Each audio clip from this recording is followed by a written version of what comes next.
Hello again, I'm Kev Haynes and welcome to another 10-minute guru session on Excel.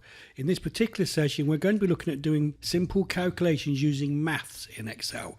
Previously I've shown you how to use what I refer to as the auto functions, which basically gets Excel to do the magic for you.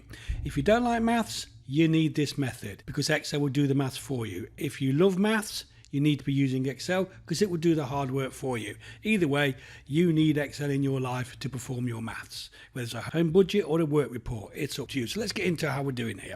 Okay, I have a simple spreadsheet here with some numbers in cells A3, the number 100, in B3, 22, in A4, the number 56, in B4, the number 89, etc. Now, this could go on way down the sheet. I've only chosen 3 rows.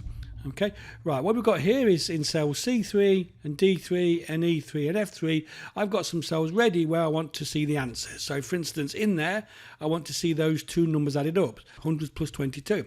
In there, I want to see one taken away from the other, multiplied and then divided. Okay, now I could just do this on a calculator or in my head and type the answers in. 122 for adding them, 78 for subtracting them, 2,200, etc, etc. But you wouldn't probably be wanting to do the divide or the things like that. But that's me doing it, and I would have to carry on down the spreadsheet entering the numbers. If this is you, stop now, please. You'll drive me mad and yourself mad.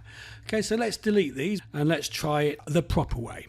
Okay, right, we're clicking the cell where we want to answer, and we need Excel to now perform the maths. And before we show you how Excel will do this, I want to show you how we do maths. Okay, bear with me, this is all going somewhere. I'll bring up a whiteboard, okay, and just clear that from last time.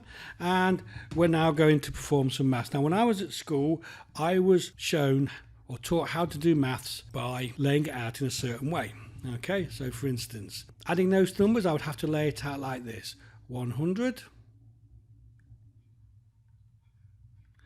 plus, you remember this, 22. And then I would do this.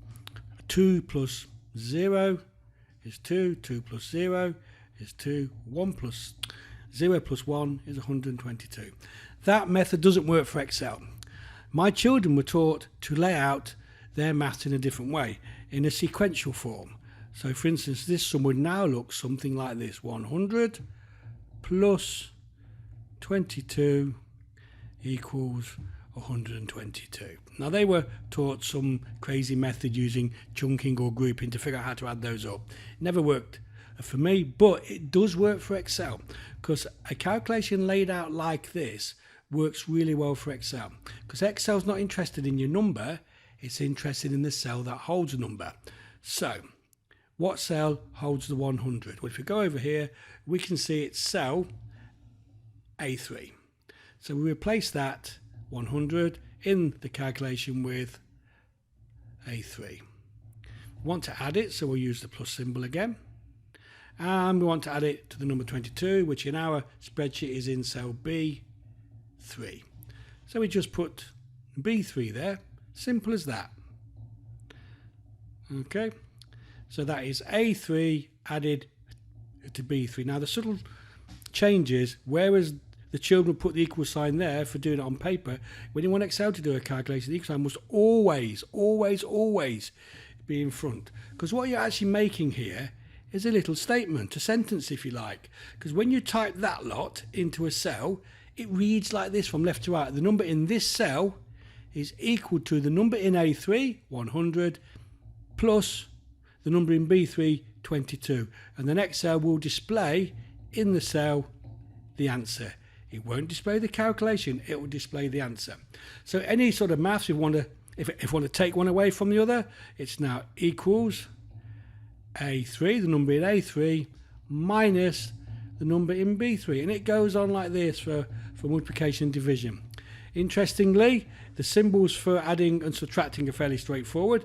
In Excel, you don't use the X for multiply, you use the asterisk. Now, it's either above the number 8 or sitting around the outside of your number pad. For division, it's a /. That's sitting on its own near the space bar, or again around the outside of the number pad. These are the symbols that indicate to Excel multiply and divide. Okay, so let's now get into our spreadsheet over here and start to build the calculation. So taking the idea, the number in this cell where I want the answer C3 is equal to, press the equal sign, okay, A3, so I just type A3. Notice I'm not even bothering using the capitals, it works with the lowers. Okay, and you'll also notice that my text has gone blue and the cell A3 has lit up blue. That's Excel being really user friendly. It's showing you the cells you're choosing. Keep an eye on it, it's really important. Added to using the plus symbol, B3. Now when I type the B3 it turns red. Both the text turns red and the cell turns red. Double check before you press enter or the tab key to move across whether the right cells have lit up. Okay, if you're new to this, this is essential. I'm happy that A3 and B3 are what I want to add, so I'll just hit the tab key. Now the tab key I use when I want to move across the row. That saves me going down and up.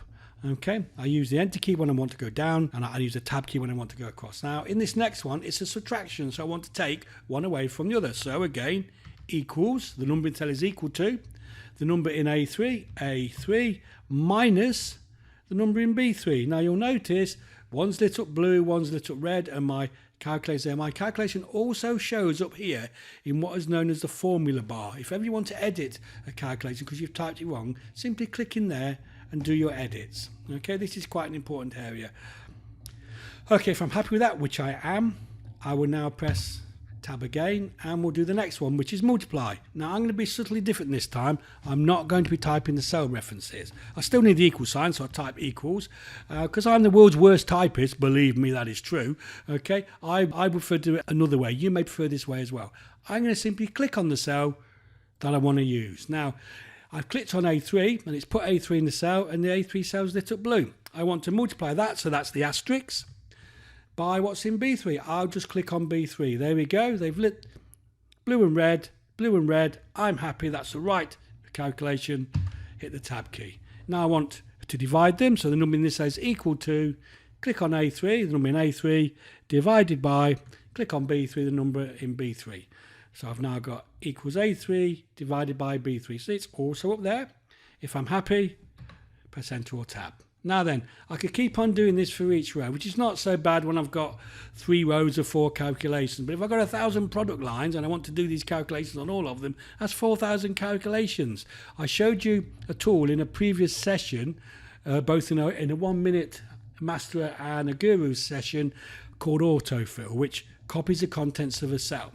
Now, if I was to click on the cell with number 22 in, you'll notice that the formula bar shows 22. 22 in the cell, 22 in the formula bar means somebody's typed it. When you look at that cell though, it shows 122. When you click on the cell, it still says 122 in the cell, but here in the formula bar, it actually tells you where that number's coming from. So you can see the calculations there. Okay, so if we were to use autofill, we'd be copying the calculation, not the number. Now, rather than do them by using autofill, this little symbol down here, and dragging down, rather than copy them one by one, I'm going to highlight all 4 cells, being careful I only highlight and not autofill them, so they've still got the same numbers in. The little black square at the bottom right hand side there, it turns into a crosshair, the cursor does, that's the autofill handle grabbed, drag it down, and now I have not those same numbers repeated, but 2 more rows of different answers. 56 plus 89 is 145. If I look up here, Excel has very cleverly changed the A3 and B3 from the previous row to A4 and B4 to A5 and B5. As you go down a row, it knows you're doing that, so it changes the row part of each of these cell references. We now have 12 calculations in there and we only did each one of these once. It's a brilliant way you should be working. Okay, pay attention up here whenever you click on a cell with a number in, because somebody might have typed it or they may have calculated it. You won't know unless you have a look in there. There is simple maths. And okay, that's the basics. You can join those in any kind of combinations, you know, percentage interest rates, increases and decreases, whatever your maths is, get it into an Excel spreadsheet and type it in. Because now if I was to change that number there, look, okay, to say 25, watch what happens when I press enter to this whole row here. These are simple calculations. Watch what happens. They will recalculate. See that? I didn't have to do anything on those rows. Change that to 100. That whole row will recalculate because Excel's now doing your maths for you. Okay, delete those values, and these all zero off. That's an error code. Look out for my 1 minute master on errors. Okay, and we'll go through that one with you. For now, just look there. It's nothing to be worried about, because once you start putting numbers in, it just starts doing the maths, because in those 4 cells, you've got your maths. Okay, give that a go. Don't be afraid. It is just maths. Once you've shown Excel the maths, it'll do it for you. Thanks for watching. See you next time.